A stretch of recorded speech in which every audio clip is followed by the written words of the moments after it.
Hello guys, welcome back on my channel. It's your girl Theodora once more with another video. Guys, it's been a very rough week for me, but before I get into all of that, I'd just like to say compliments of the season to everybody. It's finally Christmas, it's finally the end of the year. I hope that you guys are enjoying the holidays already. The year is rounding down. There's a lot of shopping, schools are closing, kids are back home. Okay, so moms, how are you guys coping with all the stress of having your kids at home? Are you enjoying it? Are you meeting your deadlines at work? I hope you are. I'm rooting for all of you guys, and I hope you've been able to do your Christmas shopping and all of that. You have your activities for your kids to keep them all interested holiday. If you haven't, then I can't help you there, guys. See, your girl is just here living somewhat kind of good life because the past 1 week has been horrible. So I'm just going to give you guys a story. This is my first story time here. I hope you guys enjoy it. Decided that since I wasn't able to do anything the last 1 week because I've really been so busy with something I'm going to tell you guys about, I just decided that I have to film this video and just give you guys all the gist about what I've been going through in the last 1 week. So my children's nanny told me some time ago in July that she was going to be leaving at the end of the year in December, and I decided that, well, okay, so can't you stay till January? And she was like, no, she can't stay till January, she has to leave. So I said, okay, you can't stay, all right, fine, then that means I have to get a replacement. And she was really very hardworking. I didn't have any issues with her, my kids loved her and all of that, but she decided that she wanted to leave, and though we're sad to go, I mean, I had to get a replacement. So I've been trying to get a replacement, say from about October. My plan was that, okay, I would engage an agent to get me a nanny sometime in October, November, and then of course by December I would already have somebody. So I started actively looking for one in November. Now I met this agent called Mr. Aki. I don't want to use his real name, so I'm just going to, give him that fake name, so to speak, Mr. Akin. So I met Mr. Akin, and Mr. Akin told me that he had a couple of nannies for me. He was going to send them my way and all of that. So I started seeing nannies. They used to come by my office, and then I'll just go out and then do a little interview with them and all of that until I found one who I felt was suitable for the job, and I decided to employ her. So I told the agent, Mr. Akin, that I liked Nanny A, so to speak, and I was going to employ her. Let's just call her Rebecca. So I told Mr. Akin that I liked Rebecca and I was going to employ her, and he was like, okay, fine. He has her details, he has her he said he has her information in his office and all of that. So I was like, okay, cool. I have someone in my house already. She's leaving at the end of the month. When it's time for her to leave, then Nanny A can come over and start work and all of that. And he was like, okay, no problem. So about a week before my kid's nanny who lived with me was about to leave, I decided to call the nanny that I had recruited to go for her medicals and all of that. So she went for her medicals. I sent her to the lab. Lab test results came out okay and all of that. Good, we're good to go. So she asked again, when is she going to start work? Say about this time she had been waiting to start her job, say maybe about a week. She had been waiting about a week. I had told her that I had someone in my house, and when that person leaves, she would be coming in to start her job, and she said she was fine. Now, about 3 days before the end of the week, Mr. Akin, the agent, had called me to find out if I was still interested in taking Nanny A to work with me. And I was like, yes, she's done her medicals. Why wouldn't I want to take her and all of that? And he was like, well, she had called him and she said she wasn't sure that I was still going to hire her and all of that. So I was like, oh, but we've discussed, we talk all the time. And I told her, I mean, I've done her medicals. Why would I go and invest such amount of money if I wasn't going to take her? And he was like, well, seems like she's a bit anxious. Maybe I should hurry up. But I didn't want to push out the girl in my house, the nanny in my house, because she needed the funds, she needed the money, and I wanted her to work a full 1 month before she finally left, just because I didn't want to cut her paycheck, and I felt like I needed to treat her right, since she really was really good and I didn't have any issues with her.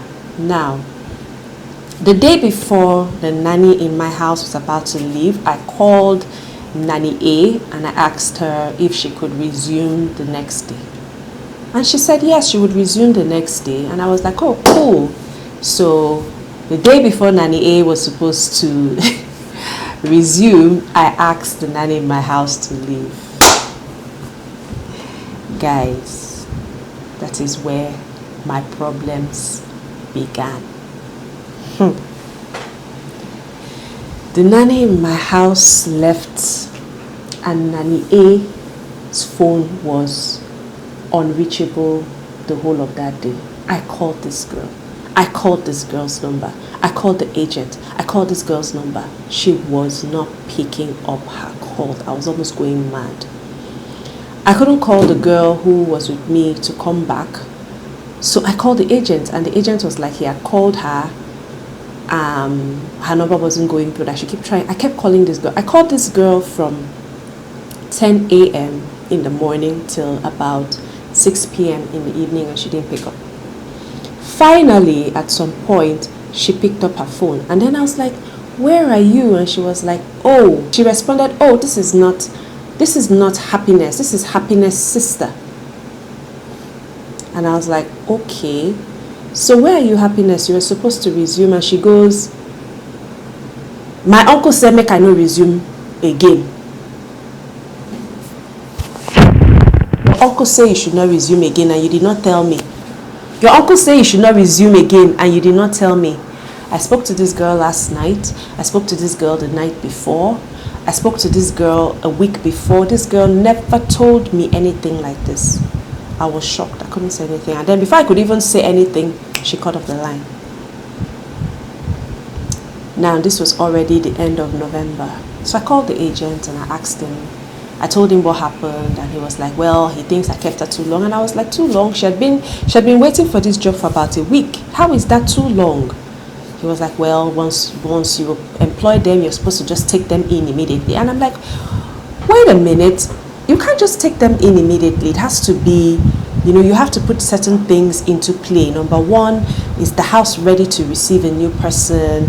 Are you off work so you can train? Usually I take time off work to train my nannies. I don't just let them, come in and then they don't know what to do. It was like a joke, guys. I took 8 days off work to train a nanny, and it was already counting. The days were counting, I was nannyless. That brings me to another thing. Please, mothers in Lagos, Nigeria, those of you who are full-time mothers, working moms with children, how do you guys do it? Because I know several mothers who work full-time and they don't have a nanny. Like, how do you guys do it? I was dying. I was dying. Now I can understand being a stay-at-home mom and not having any help. As stressful as that might be, I think there are ways around it. You can either get a nanny who comes and goes, or you can get someone who just cleans your house for you, and then you have time to focus on going to work and taking care of your kids. But then what about things like emergencies? What about times when a child falls ill, there's no one at home to help you watch your child, you can't take your child to school because your child is ill? What happens to work? What happens to, the house chores? I was a mess. Anyway, let's fast forward to the next day, Mr. Akin promises me that he'll be able to get me a nanny the next day. Now, this was already Monday. Monday came, no nanny. Tuesday came, no nanny. Wednesday, Meanwhile, I had paid Mr. Akin. Mr. Akin, look for a nanny for me now. He kept making excuses. Oh, it's the Christmas season. You really can't find anybody to get you a nanny right now. Madam, you shouldn't have waited this long. If your maid had told you since July that she was leaving, maybe you should have, gotten rid of her since October and hired somebody in October. I had paid this man. I didn't know how I was going to get my money. Okay, Mr. Akin, give me back my money. Let me call somebody else to get me a nanny. Mr. Akin was not answering my calls at some point. Mr. Akin started leaving me on red. Mr. Akin stopped picking my calls. Guys, at this point, I think I have to take a sip. Hey!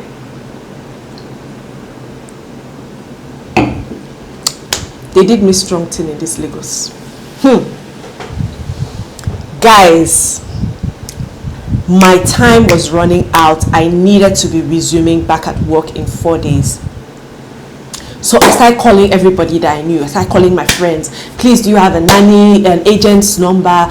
Which agent is trustworthy? Can you give me an agent that you can, vouch for? I need a new agent. I was able to rustle up some new numbers. The first agent that I called, told me, oh yeah, I have somebody, and I won't hear from him the whole day. I'll be calling this guy won't pick my call. The second agent that I called said, oh, madam, I'll bring somebody to you today. And he brought somebody to me that same day. The girl was with her bag.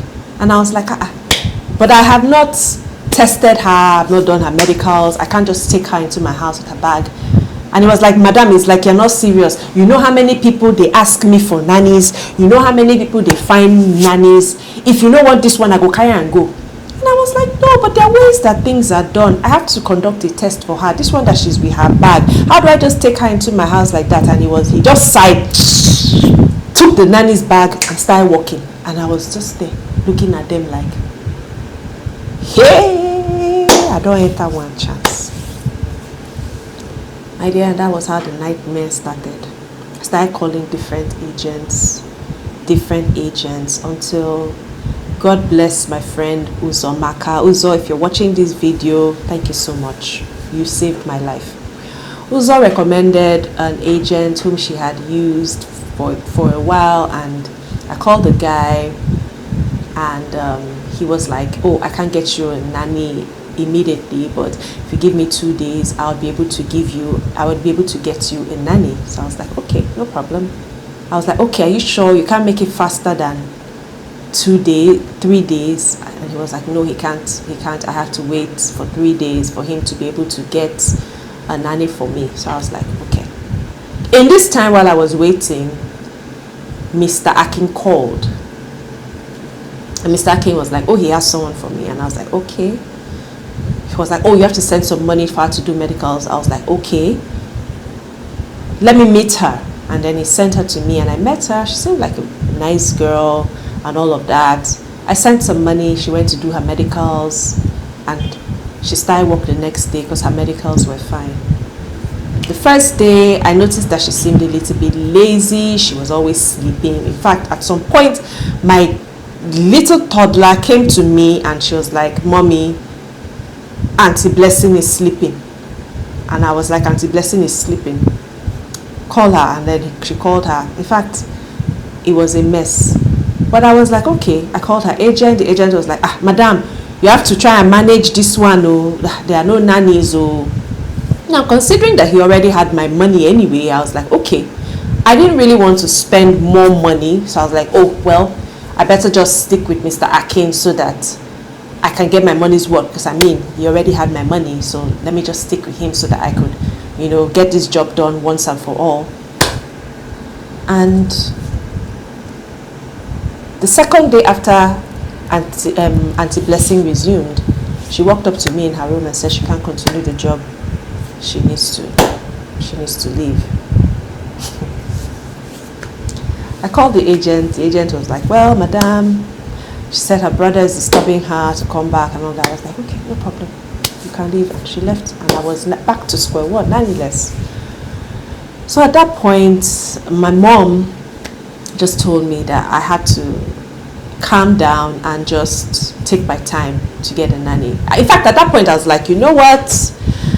I think I'm going to really relax and just take my time to get someone, because there's a lot really going on right now and I don't want to be pressured. I was already feeling the pressure. I was feeling the pressure because I was about to resume work. I hadn't sorted out my house. My kids' school had closed for the holidays and they were going to be at home. So there was housework. My kids were home. Who was going to be with my kids at home? How would I go to work and be able to function when I don't have someone to stay at home with the kids to watch them? So anyway, Mr. Babasi, who my friend had introduced me to, came through for me after 3 days. He sent me this girl and we're supposed to have an interview. So she came around, I met her, talked to her. She seemed like a nice girl. We agreed that she was going to start work the next day. And she said that she needed some time to pack up her things and all of that. I said, all right, no problem. I even need to send you for a test. So when you come around, we'll go for your test and then we'll see how well you do in your test. If you do well in your test, then we can proceed. And she was like, okay, no problem. She never showed up. Now, my problem with this set of people or this kind of people, why do you tell a recruiter or an employer that you're going to show up and then you don't show up? Calling this girl the day that she said she was going to be resuming and she didn't pick up my calls. She didn't pick up my calls from the morning I started calling her till late at night. When I called the agent, in fact, I think from about 3 p.m. after she stopped calling, after she refused to pick my calls, I stopped calling her. When I called the agent just told me I should just not worry. I think she had already communicated to him. But how can you communicate with your agent, but then you don't want to communicate with the person that you had promised that you were going to be working for? I don't get it, and I don't think I'll ever be able to get it. It is what it is. You have to accept it, that this is how the nannies or helps in Lagos behave. But then there is some level of decency attached to these things, or some level of accountability, I think. Anyway, she didn't pick up my calls or anything, and the agent just told me, oh, he was going to send me another girl the next day. So I was like, okay. And he was like, okay, when this one comes, just see how she is. She had worked for me in the past, and all of that. The girl came, I saw her, she seemed okay, answered my questions all right and all of that. I didn't like her nationality. I don't want to be biased, but I was looking at her one kind, but I was wrong. I took her for her test, did her tests. Her tests were fine, her documents were fine. And guys, I have a nanny now for my kids. I'm resuming back at work, say in about 2 days by the time I'm filming this video. I'm just sad because I felt that I was going to be taking my leave to train the nanny that I had already gotten, and then probably train her very well, and whatever time would be left from my leave, I would use to put my house in order, do my Christmas shopping, sort out my kids, sort out myself, maybe make some content for YouTube and Instagram. I couldn't do any of that. Right now, I'm just settling in. Like, we are all just settling in to now having somebody, and I'm forced to push everything that I could have done in those 8 days into 2 days. But it is what it is, guys. I don't know what's going on. So the agent, Mr. Akin, who had my money, has refused to refund my money. I had to pay another money to Mr. Bassi for the nanny that came. So in all, I ended up paying 2 agents. One of them delivered on his word. The other agent chopped my money and blocked me, does not talk to me. And in short, I don't know, it's been horrible. It's been a very long time I've had an issue with nannies, like have this nanny thing. Everyone knows that when it's end of the year and it's time for your nanny to go, or your nanny says that they want to leave, it's usually drama filled. I thought I had it down pat. I thought I had it locked because I started on time. He showed me, I'm just getting recovered. So guys, that's my story. If you like it, please click the like button. If you like to share it, you can share it. Please leave a comment. Have you ever been involved in a case like this? Has an agent ever played you 419 before? Have you ever been scammed or duped by an agent? What horror house help or nanny stories have you had? Have you been served breakfast by a nanny? I was served breakfast by 3 nannies. 3 nannies last week, guys. 3 nannies. Oh my God, please subscribe, okay? And I'll see you guys in my other videos. Don't forget, I love you, all right? And see you next time. Bye, guys.